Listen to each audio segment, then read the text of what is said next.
got so much motherfucking design on right now. Bring it down, bring it back, make it clap. I got 3 old thoughts, new block, wear that thing. Bitches on my line, and you know that. Assalamualaikum warahmatullahi wabarakatuh. Kami dari kelompok 2, Tuanku Iman Bonjol. Perkenalkan, nama saya Nur Amelia. Perkenalkan, nama saya Carmila. Kami dari kelas 11 MIPA 4. Pada kesempatan kali ini kami akan membahas tentang geografi dan perjuangan Tuanku Iman Bonjol melawan Belanda. Muhammad Syahab atau yang lebih dikenal dengan Tuanku Iman Bonjol ini lahir pada tahun 1772 di Kampung Tanjung Bunga, Kabupaten Pasaman, Sumatera Barat. Sebagai ulama dan pemimpin masyarakat setempat, Muhammad Syahab memperoleh beberapa gelar, yaitu Peto Syarif, Palin Basa, dan Tuanku Iman Bonjol. Tuanku Iman Bonjol merupakan putra dari pasangan Bayunudin dan Hamatun. Dapat dipungkiri, peran Padri meninggalkan kenangan sekaligus harmonis dalam memori bangsa selama sekitar 18 tahun pertama. Perang tahun 1803 sampai 1821 pada awal timbulnya peperangan ini didasari di kalangan pemimpin ulama di kerajaan Pengaruyun untuk menerapkan dan menjalankan syariat Islam. Campur tangan Belanda dalam perang itu ditandai dengan penyerangan Simawang dan Sulit Air oleh pasukan Kapten Govinet dan Kapten Dienemen awal April 1800. Namun sejak awal 1833 perang berubah menjadi perang antara kaum adat dan kaum Padri melawan Belanda.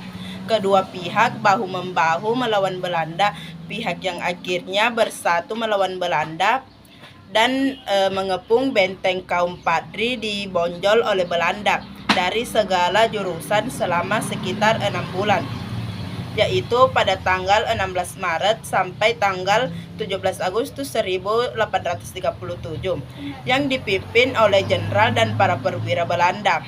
Tetapi tentara yang sebagian besar adalah bangsa perwira bumi yang terdiri dari berbagai suku seperti Jawa, Ambon, dan Bugis, dan Madura. Serangan terhadap benteng Bonjol dimulai oleh orang-orang Bugis yang berada di bagian depan dan menyerang pertahanan Padri. Setelah datang bantuan dari Batavia, maka Belanda melanjutkan kembali pengepungannya dan pada masa-masa selanjutnya. Duakan Tuanku Iman Bonjol bertambah sulit, namun ia masih tak sudi untuk menyerah kepada Belanda sehingga sampai untuk ketiga kali Belanda mengganti kemandaan perangnya untuk tersebut. Bonjol yaitu sebuah negara kecil dengan benteng dari tanah liat yang di sekitarnya dikelilingi oleh parit-parit berulah pada tanggal 16 Agustus 1837. Benteng Bonjol dapat dikuasai setelah sekian lama di kampung. Dalam bulan Oktober 1837, Tuanku Iman Bonjol diunduh oleh Belanda untuk berunding.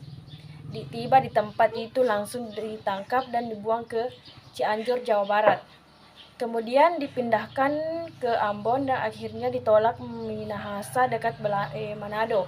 Di tempat terakhir itu ia meninggal dunia pada tanggal 8 November 1867. Tuanku Iman Bonjol dimakamkan di tempat pengasingannya. Perjuangan yang telah dilakukan Iman Bonjol dapat menjadi inspirasi akan kepahlawanannya dan dalam menentang penjajahan.